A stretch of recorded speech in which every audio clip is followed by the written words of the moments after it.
When you think about robotic surgery, you're picturing the absolute cutting edge of medicine, right? We're talking about mind-blowing precision, crystal clear visualization, surgeons in total control. It's pretty incredible. But what if I told you that inside these super futuristic operating rooms, one really, really critical task is still surprisingly, well, analog? Yeah, think about that. You've got these multi-million-dollar robots, massive HD screens, the whole 9 yards. So what's the one piece of the puzzle that still depends on a person? Literally just manually pushing and pulling something? All right, so let's get into it. The answer, it turns out, is hiding in a pretty common procedure, the hysterectomy. And specifically, we're talking about the challenge of uterine manipulation. It's been this kind of weak link in an otherwise super high-tech process for a long, long time.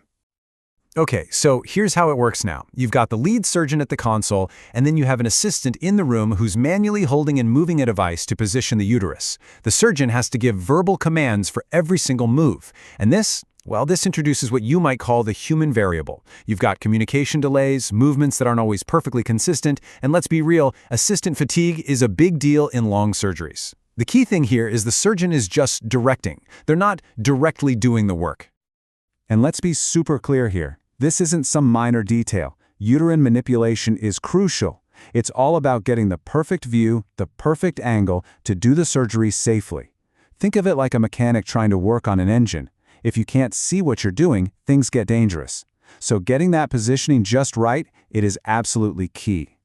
So to finally close this gap, to bring this last analog step into the 21st century, we're going to look at a brand new concept.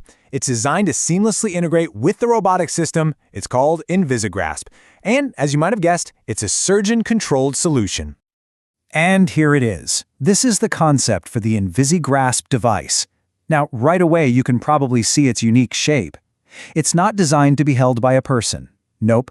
That whole thing is built specifically to be grabbed and controlled by a robotic arm. So let's look at how this would actually work in the OR. The device just docks directly with one of the robot's arms. And just like that, the surgeon sitting at the console now has complete, direct, and super precise control over uterine positioning. It's just another tool in their robotic toolkit, exactly like all the others. So what's the big takeaway here? It's simple, really. This puts the surgeon completely back in the driver's seat. No more go-between, no more potential for miscommunication, just pure direct control over every single critical movement. All right, so let's dive a little deeper into the anatomy of this thing. What are the key features that really make it tick, that make it a potential game changer? Okay, so it really boils down to 4 main things. First, you've got this articulating tip, which lets the surgeon make those